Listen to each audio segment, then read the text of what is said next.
մենք պնդում ենք, որ այստեղ այդ հազվադեպ պատահող բանն է, որ ակնհայտ 18-րդ հոդվածի արկայությունն է, եւ դա բխում է թե վարչապետի խոսքերից, թե նրանից, որ օրինակ վարչապետը ըստ էության չհերքեց եւ կարելի ասել նույնիսկ հաստատեց ազգային անվտանգության ծառայության կողմից ծեսին եւ հայ առաքելական եկեղեցու գործերին միջամտելու հանգամանքը մասնավորապես պետք է զեղչվի թե չպետք է զեղչվի վեհապար հայրապետի եւ թեմակալ առաջնորդի հիշատակությունը, այս ամենը մեզ հիմք է տալիս շատ հստակ, շատ ավելի ամուր հիմքերով պնդել, որ մենք գործ ունենք բացարձակապես այլ նպատակով, մեկուսացնելու հանցագործությանը չկապված նպատակով Արշակ Սրբազանին մեկուսացնելու հստակ խնդրի հետ։ Ինչ վերաբերում է բուն արարքին, ապա գործընկերս ներկայացրեց, այդտեղ շատ բան էլ չկա ասելու,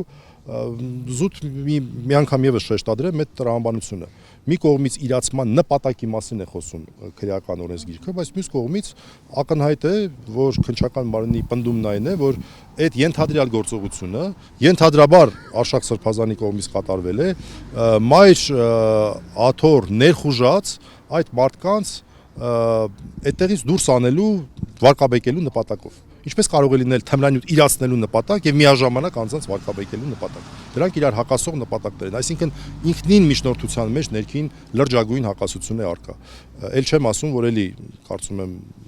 գործընկերս Արսեն Բաբայանը ներկայացրեց ժամանակային կտրվածքը։ 18 թվականից քննվող գործը ինչ տեղի ունեցավ, բացի նրանից, որ տեղի ունեցավ հանձնարարություն Արշակ Սրբազանին նույնպես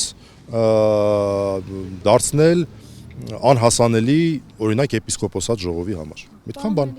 Մի ճշտում էլի, այստեղ անուններ չհնչեցին, փաստացի պարզվեց, որ տուժող չկա, ցուցմունք տվող չկա, չէ՞, ինչ որ այդպեսի։ Հիմա ովքեր կան, անուններ կան, հստակ մարդիկ կան, թե այսպես ապրիորի մեղադրանք է։ Մենք փաստական տվյալների հրապարակմամբ սահմանափակում ունենք։ Դրա համար ես չեմ կարող ասել բաներ, որոնք որ մի քիչ ավելի մոտեցնի են պահը, երբ մեզ նույնպես կմեկուսացնեն, այս պահին մի փոքր գործեր ունենք անելու, բայց կուզեմ հստակ նշել, որ մենք տվեցինք հարց. դուք ունեք փաստեր, թե ունեք ենթադրություններ։ Մեղմ ասած, պատասխանը մեզ չէր բավարարում։ Մենք կարող ենք ցանկացած տրամաբանության, փիլիսոփայության, իրավական բնույթի, իրավական առարկաների դասակարգ վերցնել եւ հստակ տարբերակել փաստերը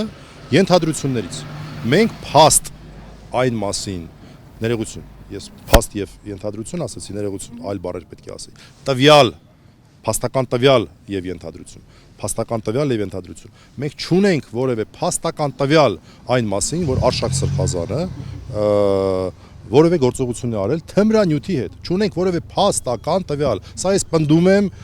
ամենապատասխանատու ձևով։ Մենք ունենք ենթադրություն, որը ինչ որ այլ փաստական տվյալների վրա է հիմնվում, որը մեր պատկերացմամբ բացարձակապես չի բխում այդ հետևությունը։ Մենք ունենք ենթադրություն, այլ ոչ փաստական տվյալ։ Եվ մենք այդ հարցը շատ ուղիղ ենք տվել եւ քննիչների պատասխանը մեղմ ասած մեզ չի բավարարում, որտեւ սա սև ու սպիտակի հարց է, կամ կա կամ չկա։ Լավ, մի բան էլ ճշգրտենք, որովհետև տարբեր տեղեկություններ ստացանք Կարեն Պետրոսյան անձի հետ կապված, նոր հայրապետ, նոր Հայաստան, նոր հայրապետ։ Հայաստան շարժման այդ համակարգող ներկայացուցիչ կա այս գործում ինքը որպես դերակատար, գոնե հաստատեք կամ հերքեք, թե դա էլ չի կարելի։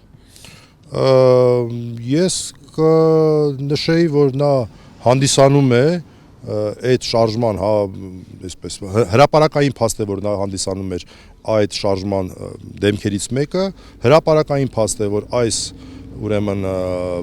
մեղադրանքը կապված է այդ շարժման ներկայացուցիչների կողմից դիվանատունը ըստ էության գրավելու, անպատիժ գրավելու, որը մեկը պատասխանատվության չենթարկվեց, անպատիժ գրավելու փաստերի հետ, այստեղից դուք կարող եք շատ հստակ հետևություններ անել։